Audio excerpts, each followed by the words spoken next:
Doutor Me Consulta está de volta. Hoje eu recebo a doutora Denise Matias, cirurgiã pediátrica, e vamos falar sobre um tema muito recorrente: patologias da região umbilical. Doutora, seja bem-vinda ao Doutor Me Consulta. Muito obrigada, Hélio. Então, como a gente mencionou agora no início, é muito comum, doutora? Sim, Hélio, as patologias da região umbilical, elas são bastante frequentes, né? Então, por exemplo, a mais comum é a hérnia umbilical, mas nós temos outras, como, eu vou citar aqui, tá? A hérnia umbilical, que é a mais comum. Nós temos o granuloma de coto umbilical. Aí nós temos algumas malformações, como, por exemplo, a gastrosquise, que é uma abertura ao redor da cicatriz umbilical, né, com exposição de alças intestinais. Temos também uma abertura nessa região, mas com uma membrana, que é a onfalocele, né?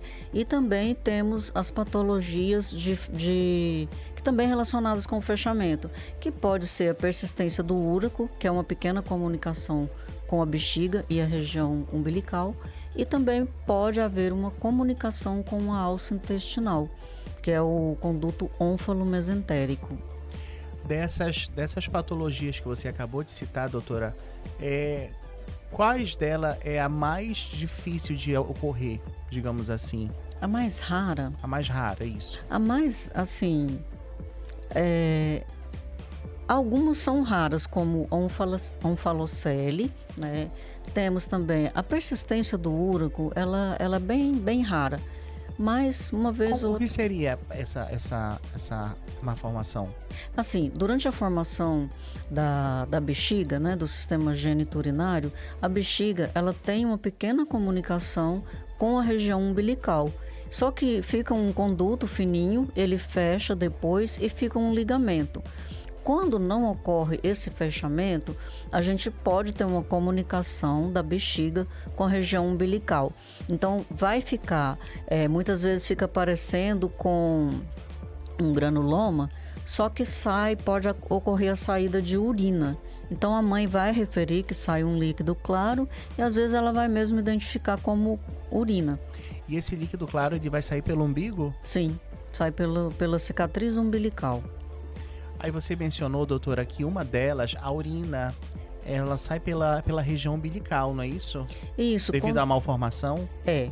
Essa é uma das que são mais raras de acontecer. Sim, são mais raras, que é a persistência do úraco. Isso ocorre porque, durante a formação da bexiga, existe uma comunicação com essa região da região da cicatriz umbilical. Então, fica um canalzinho ali que ele fecha, né? E fica só um ligamento, que nós chamamos, que fica tipo um cordãozinho fibroso. Quando não fecha completamente, nós podemos ter a abertura, né? Que é a persistência do úraco, pode ocorrer a saída de urina na cicatriz umbilical. A mãe vai perceber. Geralmente, essa patologia, ela é percebida mais nos primeiros meses de vida, tá? Doutora, como é que a gente pode diferenciar um granuloma umbilical de outras condições na região umbilical? Bom, o granuloma, ele ocorre quando não há uma cicatrização completa depois da queda do cordão umbilical. Aí, o que nós vamos diferenciar? Avaliar se existe uma comunicação, se existe uma abertura, então com o exame físico, né? E aí, se for o caso, a gente percebendo que pode ter algo além do granuloma, a gente pode fazer um ultrassom para avaliar melhor. Mas então, assim, é o exame físico e a secreção que sai ali que vai nos orientar. Qual é a abordagem clínica, doutora, utilizada para tratar uma hérnia umbilical? Bom, a hérnia umbilical, nós vamos avaliar inicialmente o tamanho da abertura na parede. Então, quando é uma abertura pequena, nós podemos aguardar até os 4 anos de idade, pode ocorrer um fechamento espontâneo, né? Às vezes até 1 ano, 2 e o máximo até os 4 anos. Passado isso, aí já não fecha mais, precisa operar. E abaixo dessa idade, abaixo dos 4 anos, a gente vai indicar a cirurgia quando? Quando for uma abertura muito grande ou quando ocorre um excesso de pele muito grande. Às vezes fica parecendo uma trombinha de elefante ou uma pontinha de um dedo, de tão grande que fica a pele. Fica realmente parecendo que é uma malformação mesmo, né, doutora? Aí precisa operar. E doutora, me conte uma coisa, no caso, essa hérnia, ela pode voltar? Toda a hérnia, ela pode voltar a reaparecer novamente? Sim. No mesmo local? Sim, existe uma porcentagem bem pequena, né, que pode ocorrer. Não é comum, mas, por exemplo, a hérnia umbilical, a gente vai fechar o defeito ali na aponeurose, vai usar um fio mais grosso, né, para segurar bem. Caso essa hérnia volte, o que a gente tem que fazer? Aguardar ali uns 6 meses, né, pela cicatrização e reoperar, mas é bem raro. Quais são os exames que são indicados para a gente diagnosticar a persistência do úraco? Nós fazemos, como eu disse, podemos fazer um ultrassom, porque você pode avaliar se tem algum cisto, né? E durante o procedimento cirúrgico, a gente passa uma sondinha e vai ver que essa sonda, ela desce até a região da bexiga. Então, é mais o exame físico, além do ultrassom, né? E durante a cirurgia, a gente confirma. Dentre essas malformações também está a onfalocele, né, doutora?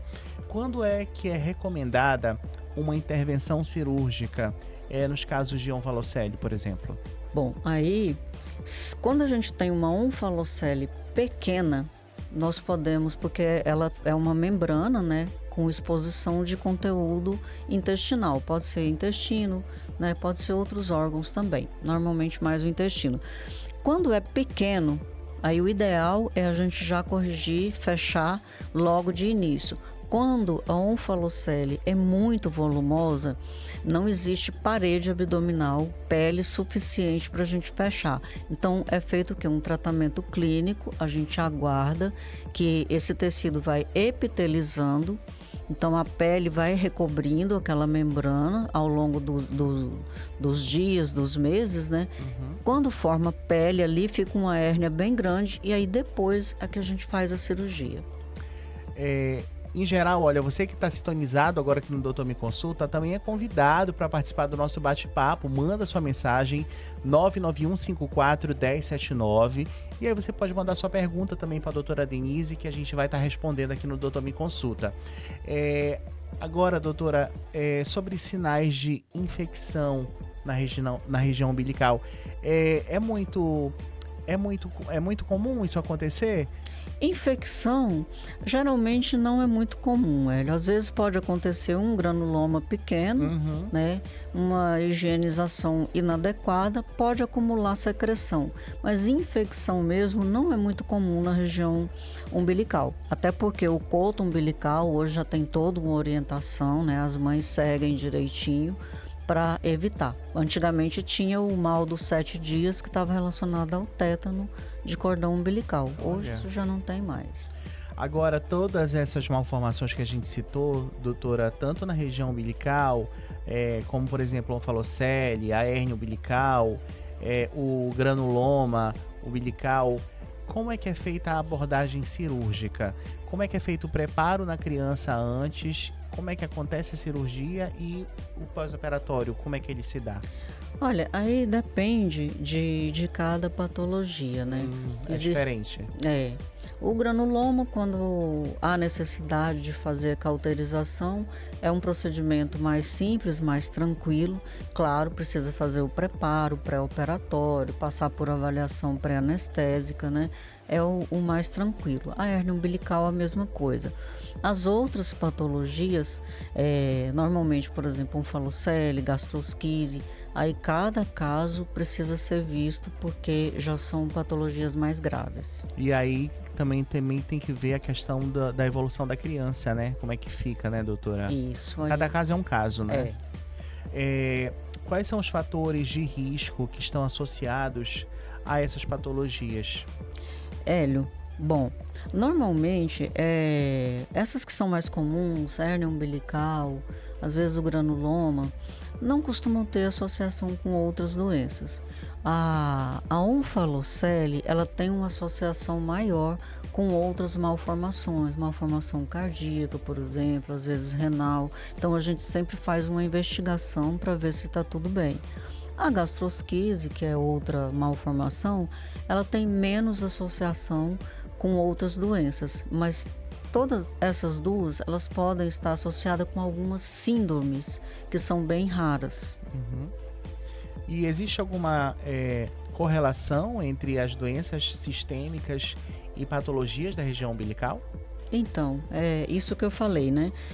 No caso da gastrosquise, nós podemos, e da onfalocele, existem algumas síndromes que são raras e podem cursar com esse defeito de fechamento da parede abdominal.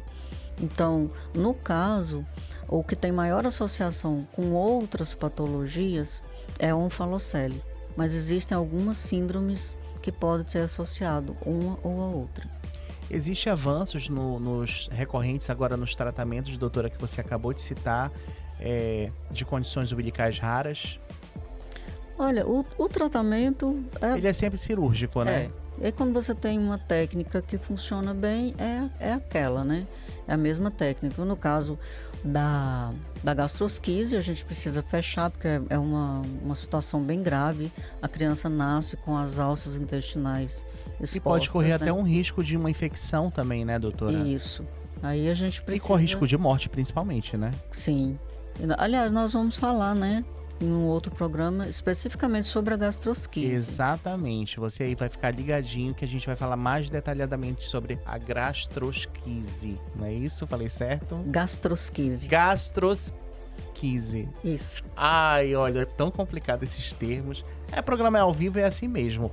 Doutora, eu quero lhe agradecer, muito obrigado. Seja sempre bem-vinda aqui. Já quero convidar você também, aproveitar, fazer o convite para você convidar os seus pacientes, quem se identificou com o tema, para acompanhar suas redes sociais. De repente tá precisando, tem algum parente que está com alguma hérnia, tá precisando operar, né? A gente já faz essa recomendação também, né, doutora? Precisando de uma avaliação, eu atendo na Clínica da Criança Menino Jesus. E aí, olha, aproveita, a doutora Denise, ela é super engajada nas redes sociais, aproveita para seguir DRA. Que é a doutora, né? Denise Matias, cirurgiã pediátrica. Doutora Denise, cirurgia pediátrica.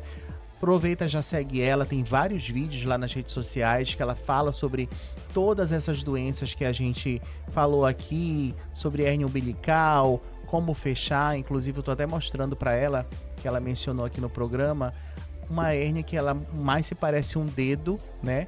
E que ela é bem protuberante mesmo na região umbilical, né, doutora? E a necessidade dessa cirurgia. E aí você pode acompanhar os conteúdos lá no Instagram da doutora. Doutora, obrigado.